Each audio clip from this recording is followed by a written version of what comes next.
দণ্ডবত প্রণাম প্রভু। প্রণাম, বলুন। প্রভু, প্রভুপাদের সম্বন্ধে কিছু জানার আছে প্রভু। হ্যাঁ, বলুন। প্রভু, প্রভুপাদের এই যে প্রভুপাদ উপাধিটা, ওটা কি আগে থেকেই ছিল না ওটা দেয়া হয়েছে? প্রভুপাদ একজন অপ্রাকৃত ব্যক্তি। তাকে যদি আমরা মনে করি যে কখন এখানে আবির্ভাব হলো তখন থেকে শুরু, আর কখন অপ্রকট হলেন তখন শেষ, তাহলে প্রভুপাদ সম্বন্ধে আমরা কোনোদিন জানতে পারব না। আমাকে একটা কথা বলুন, মহাপ্রভুর নাম কি? আবির্ভাবের সময় নাম কি? অনেকে অনেক নাম দিলেন। কেউ নাম দিলেন নিমাই, মায়েরা নাম দিলেন নিমাই। কারণ জগজ্জননী সচিমার পূর্বে পূর্বে কিছু সন্তান হয়েছিলেন, তারা অপ্রকট বরণ করেন, তাদের অপ্রকট হয়। যেমন দেবকী মায়ের প্রথম 6 পুত্র, তাকে কংস হত্যা করেছিল। তারপর বিশ্বরূপের আবির্ভাব, তারপর মহাপ্রভুর আবির্ভাব। তা যাতে আর এই নিমাই জীবিত থাকে, মায়েদের স্নেহ তো পারমার্থিক স্নেহ, নিমাই যাতে জীবিত থাকে সেই জন্য নাম দিলেন নিমাই। সচিমার এই পুত্র যেন জীবিত থাকেন সেই জন্য নাম দিলেন নিমাই। কারণ নিম গাছ থেকে আসছে, নিম তিত, তিত কেউ নেবে না, জমে নেবে না। জম যার দাসানুদাস, তার সম্বন্ধে স্নেহী মাতৃগণ বলছেন এর নাম নিমাই রাখা হোক। আবার যারা তত্ত্বজ্ঞ তারা নাম দিলেন বিশ্বম্ভর, কারণ বিশ্বকে ভরণ পোষণ করেন প্রেম দ্বারা। ভগবানের নাম নিমাই, বিশ্বম্ভর, তার অঙ্গকান্তি গৌর, স্বর্ণবর্ণ, অতএব গৌরাঙ্গ। গৌর অঙ্গ যাহার, মধ্যপদলুপী কর্মধারায়, গৌর অঙ্গ যাহার, গৌরাঙ্গ। এরপর শ্রীমন মহাপ্রভু, অনেক নাম আছে। আবার মহাপ্রভু সন্ন্যাস গ্রহণ করলে শ্রী কেশব ভারতী নামকরণ করেন শ্রীকৃষ্ণ চৈতন্য।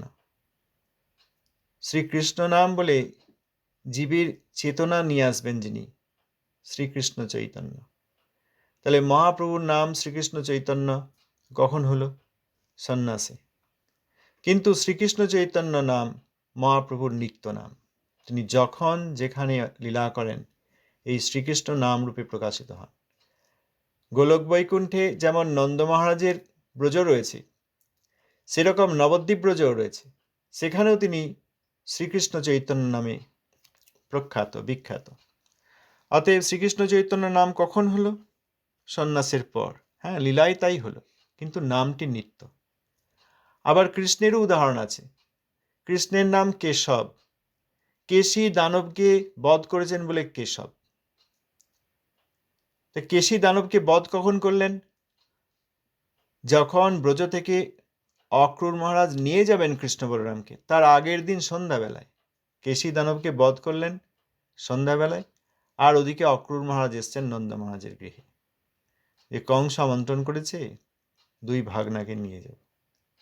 তাহলে তার পরের দিন সকালবেলায় নিয়ে চলে গেলেন, আর বধ করলেন কেশীকে তার আগের দিন সন্ধ্যায়।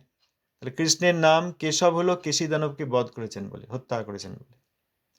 কিন্তু ব্রজবাসীগণ কৃষ্ণকে তার আগে থেকেই কেশব বলে ডাকতেন। এটা কি করে হয়? তাকে আগে থেকেই কেশব বলে ডাকা হয়, তিনি তো এখনো কেশী দানবকে বধ করেননি। না, ভগবান নিত্য, ভগবানের নাম নিত্য, ভগবানের লীলা নিত্য। যদিও এই নৈমিত্তিক লীলায় কৃষ্ণ এখনো কেশী দানবকে বধ করেননি, ওই যেদিন চলে যাবেন তার আগের দিন সন্ধ্যায় বধ করবেন, তবুও তার অনেক আগে থেকে ব্রজবাসীগণ তাকে কেশব বলেন, কারণ কেশব তার নিত্য নাম।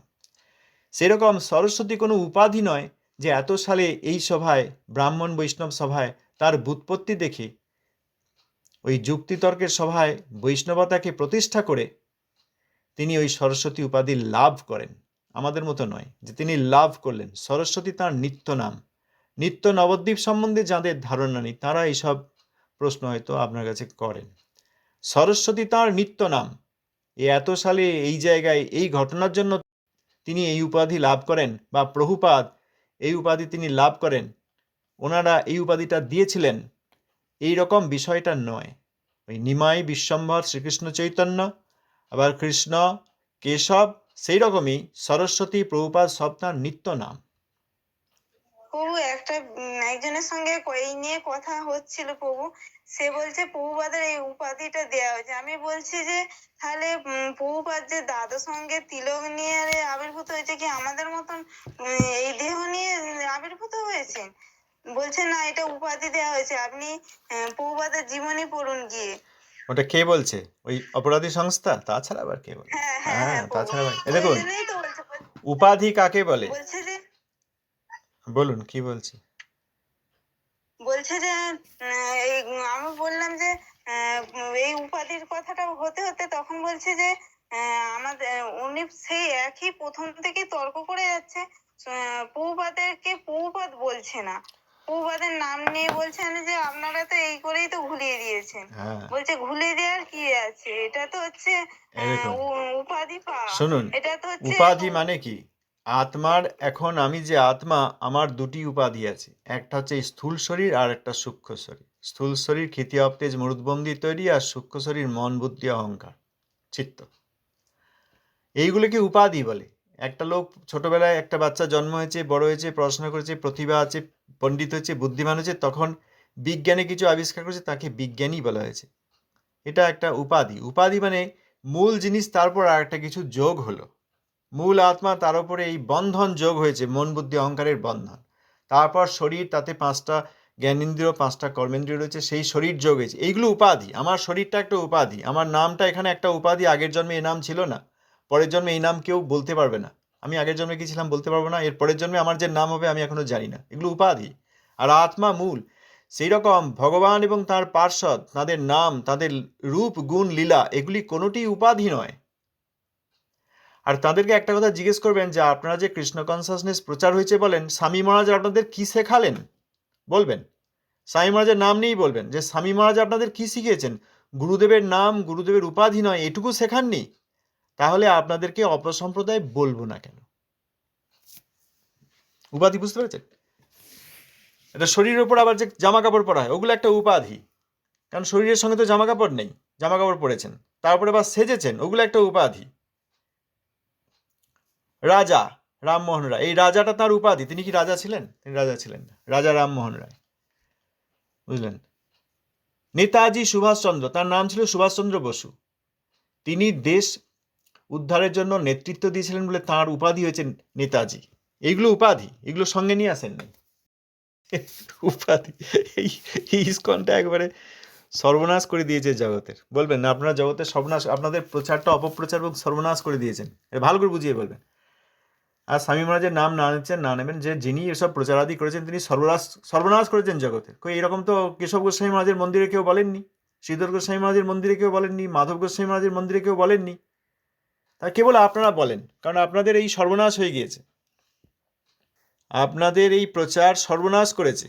এটা অপপ্রচার কেন বলা হয়? শিল ভক্তি প্রজ্ঞান কেশব গোস্বামী মহারাজ, শিল ভক্তি দ্বৈত মাধব গোস্বামী মহারাজ, শ্রীমৎ ভক্তি প্রমোদ পুরী গোস্বামী মহারাজ, শ্রীমৎ ভক্তি রক্ষক সিদ্ধ গোস্বামী মহারাজ, এনাদের কোনো মঠে এইসব হয়নি।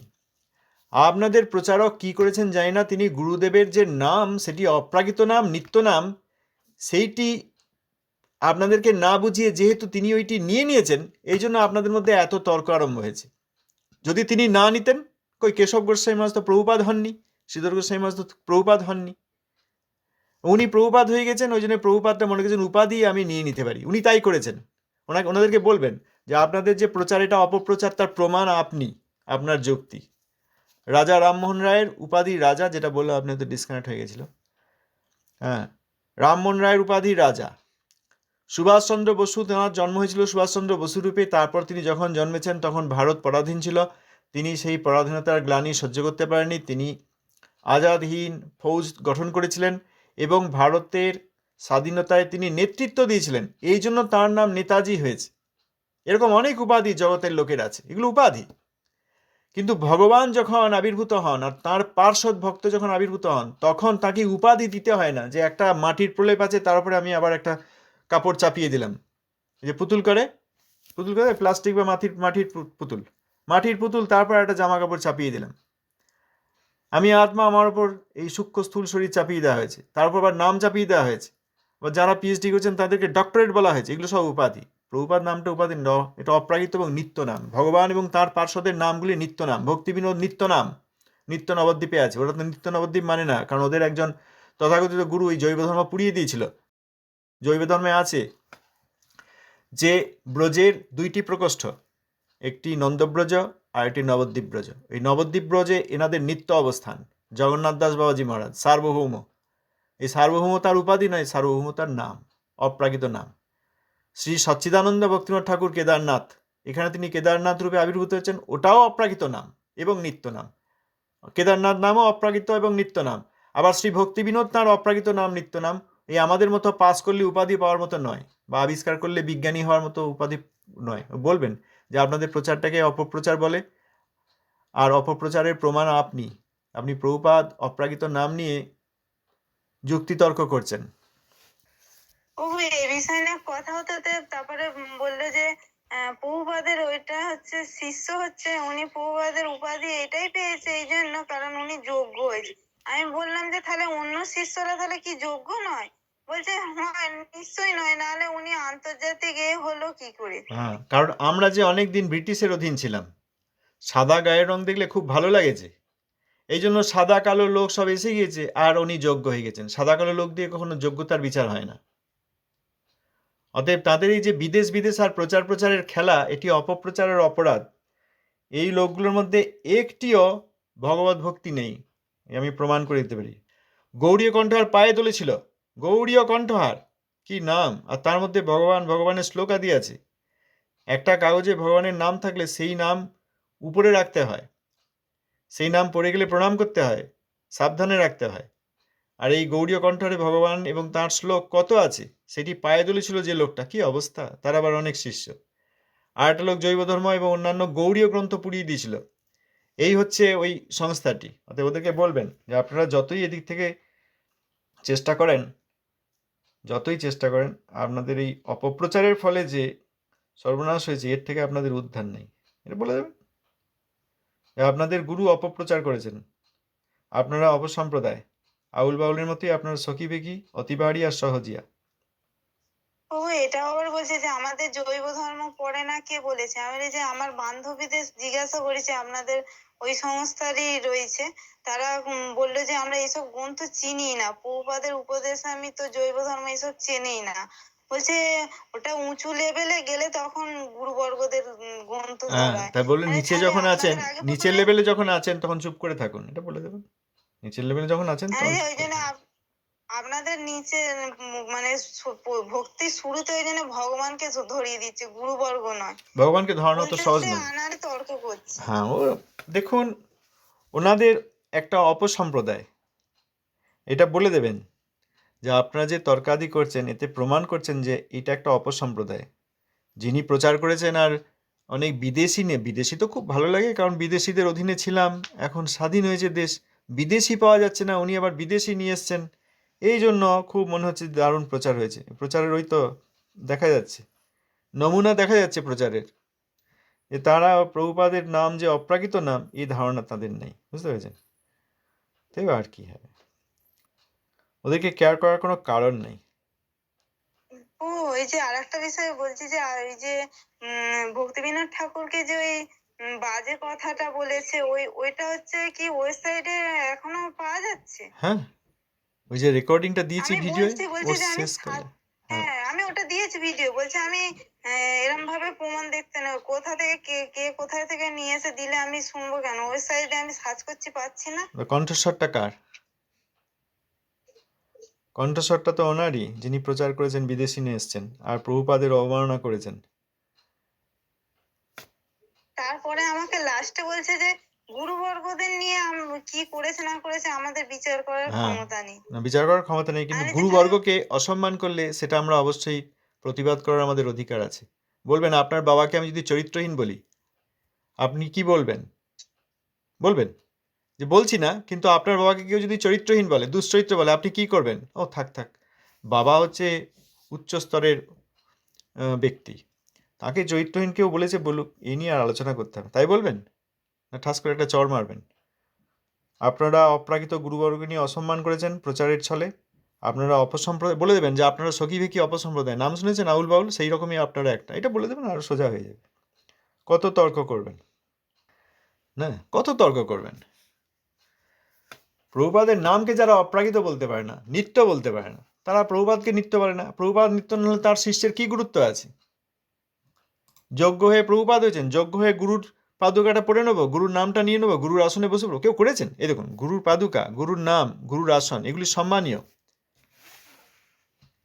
সেইগুলি নিজে নেওয়া উচিত নয়। গুরুর আসনে কেউ বসে পড়েছেন আজ পর্যন্ত? আসনের নিচে আসন থাকে গুরুভাগে শিষ্যের। আবার গুরুর নামও এরকম কেউ নেন না, উনি এটা নিয়ে সর্বনাশ করে দিয়েছেন জগতের। এর কিছু প্রচার বলা যায় না। ওদের একটা শুদ্ধ ভক্তি সম্বন্ধ কোনো ধারণা নেই, না তো ঠিক করে একাদশী করে, না তো জন্মাষ্টমী করে, না তো শুদ্ধভাবে নাম করে। যত অপরাধের আগার আর যত অবসিদ্ধান্ত আর কুযুক্তি তাদের মধ্যে। এই লোকগুলো অনেকে মাছ মাংস খায়, অনেকে চা পান করে, কফি খায়, থাকতে পারে না। অনেকে দুশ্চরিত্র, নোংরা সঙ্গ করে, বিবাহের বাইরে সঙ্গ করে, বিবাহ বহির্ভূত সঙ্গ থাকে। আবার এইখানে সে আঁচল দিয়ে তিলক সেবা করে বা ধুতি পরে ভক্তি দেখায়। এইগুলো হচ্ছে ভণ্ডের 1 নম্বর ভণ্ড, ভণ্ড ষণ্ড সব। এদের কথা আর কিছু যায় আসে না। বেশি তর্ক না করার সময় না থেকে বলে দেবেন যে আপনাদেরকে আউল বাউল নাম শুনেছেন, আপনারা সেই জিনিস, মিটে গেল। কত তর্ক করবেন? ওরা কিছুতেই বুঝতে পারবে না, ওদের কেউ কিছু বুঝতে না। বেশিরভাগ লোক সবাই স্ত্রী সঙ্গ করে অধঃপতন হয়েছে। নাম বলবো? সেদিন দেখলাম একটা লোক ওদের মধ্যে গুরু হয়েছে, সে বারে গিয়ে ওই হারমোনিকা, যে মুখে যে হারমোনিয়াম যেগুলো হয়, কি বলে, হারমোনিকা, হারমোনিকা বাজাচ্ছে, বারে প্রচণ্ড বাজাচ্ছে। ভিডিও দেখে সার্চ করবেন, পেয়ে যাবেন। বারে গিয়ে হারমোনিকা বাজাচ্ছে। এগুলো করতো এইটা, এই অপপ্রচারের ফল গ্রহণ করে তারা এই সর্বনাশটা হয়েছে তাদের। এদের কখনো মঙ্গল সম্ভব নয়। হ্যাঁ, বলেছিলেন যে আবার যে প্রভুপাদের গ্রন্থ, ভক্তিবিনোদ ঠাকুরের গ্রন্থ আরে প্রথমে আরে কেন পড়া হয় না? বলে যে আমাদের ওখান থেকে তো আমাদের ওই স্বামীপাদই, মানে স্বামীপাদের বলছে না, আর আমি ওরা সাই ওই পাতবো না। প্রভুপাদের এ কথা হ্যাঁ, বলে আর ভাই বলছে যে বলে যে ওইগুলো থেকে যা নেয়া নিয়ে হচ্ছে সহজ সরল ভাবে আমাদের কাছে মানে প্রেজেন্ট করেছে। হ্যাঁ, তাই হয়, সেটাই হয়। সহজ সরলভাবে নিয়েছেন, প্রেজেন্ট করেছেন, আর ওনার শিষ্য জৈবধর্ম পুড়িয়ে দিন। এটা বলেন না কেন যে গৌড়ীয় কণ্ঠহারে পায়ে দোলে, যেমন করে কলা দলে পায়ে করে, তখন দেখবে সেখান থেকে সহজ সরল করে নিয়েছে, আর তার শিষ্যরা পায়ে দলছে কেন? জৈবধর্ম পুড়িয়ে দিচ্ছে কেন? গৌড়ীয় কণ্ঠহারে পা দিচ্ছে কেন? আর যত গুরুবর্গকে সাব সিম্পাঞ্জি বলেছে, এগুলো শুদ্ধ ভক্তি বলা হয় না। কেউ বলেননি এর আগে। এটা শুদ্ধ ভক্তিকে সর্বনাশ করে দিয়ে গেছে। আমাদের যা রয়েছে বা ছিল, তা সর্বনাশ করেছে এরা। অপসম্প্রদায়ের কথা শুনলে আমার আবার সহ্য হয় না। ওদেরকে বলবেন যে তোমরা দুশ্চরিত্র, ওই আউল বাউল, তোমাদের সঙ্গে কোনো কথা নাই, তোমরা বুঝতে পারবে না। আর যদি জৈব ধর্ম পড়ে, তা জৈব ধর্মের একটা তত্ত্বের কথা বলুক দেখি। ওই যে আত্মা তটস্থ শক্তি থেকে এসছে এবং তটস্থ জীব গোলক থেকে পড়েনি, এই দুই একই। ওই সিদ্ধ প্রণালী যারা দিচ্ছে সহজিয়ার, ভালো করে বুঝে নিন, যারা ওই সিদ্ধ প্রণালী দিচ্ছে সহজিয়া, তারা এই প্রাকৃত জগতে বদ্ধাবস্থাতেই ওই ওখানকার গোলকের কথা বলে দিয়ে ভাবছে আমি সেখানে পৌঁছে যাচ্ছি। আর এখানে যত রাগ, রোষ, কাম, ক্রোধ, অভিমান, কামনা, বাসনা আর অনর্থ। আর এরা বলছে আমরা আবার ওখান থেকে পড়েছি। সিদ্ধ প্রণালী চেষ্টা করছে এখান থেকে ওখানে প্রাকৃতভাবেই চলে যাওয়ার, চিৎজড় সমন্বয়বাদী। আর ওরা বলছে আমরা গোলক বৈকুণ্ঠ থেকে পড়েছি, ওই জন্য আমরা সখা সখী, আপনাকে সখী বলে ডেকেছে না, ওই ওদের সঙ্গের প্রভাবে। সুতরাং এইগুলো হচ্ছে ওই দুই ধরনের সহজিয়া হয়ে গেল। একটা এখান থেকে প্রাকৃত ভাবনা নিয়ে অপ্রাকৃতে চলে যাব, আর একটা ওই অপ্রাকৃত থেকে পড়ে আমি এখন প্রাকৃত হয়ে গেছি। অতএব এদের যদি লিস্ট করা হয়, এবার করবো ভাবছি, বা আপনারা করতে পারেন, প্রত্যেকে যদি 2-4টা করে লিস্ট করেন যে এই অপসম্প্রদায়ের কী কী মহিমা, তা দেখবেন ও শেষ হচ্ছে না। ও এই ব্যক্তির থেকে তাহলে এড়িয়ে যাওয়া ভালো, কারণ এ আমার সময়টাই নষ্ট করছে, কিছু বুঝবে না। না, বোঝা সম্ভব নয়। যে একবার বিষ পান করেছে তার আর হজম হবে না, বুঝলেন? বিষ যে পান করে নিয়েছে তার মৃত্যু হবে, তার আর হজম হবে না। অতএব এদের কখনো হরিভক্তি সম্ভব নয়। যদি কোনো সম্পর্ক থেকে যদি কেউ কিছু বলেন, উত্তর অবশ্যই দেবেন। উত্তর না দিয়ে আমরা আসবো না, আমাদের কাছে অনেক উত্তর আছে। ওদেরকে যদি অপসাম্প্রদায়িক প্রশ্ন থেকে, আমাদের কাছে অনেক উত্তরটা অবশ্যই দেবেন যে দুশ্চরিত্রাদের দলকে যেমন আউল বাউল বলা হয়, তোরাও সেই রকম সখী বেকি, তোরা আর কথা বলিস না, এই কথা বলে ছেড়ে দেবেন। ওরা যে শুদ্ধ ভক্তি কোনোদিন বুঝতে পারবেন এবং আসতে পারবে না, সেটা প্রমাণিত অপসম্প্রদায়। করেছেন কি তিনি? সর্বনাশ করে দিয়ে গিয়েছেন। আগে তো বলতাম না, যেটা বোঝা যাচ্ছে সেটাই। ভক্তিনাথ ঠাকুরের চরণে অপরাধ করলে সেখানে কি আর সম্প্রদায় থাকে? পূর্ব আচার্য যখন আশীর্বাদ করলে তখন হরিভক্তি হয়। ভক্তিনাথ ঠাকুর সম্বন্ধে এই কথা বললে প্রভুপাদ ক্ষমা করবেন? ভক্তিনাথ ঠাকুর নিজের কাছে অপরাধ তো তিনি নেন না, কিন্তু ভগবান ক্ষমা করবেন?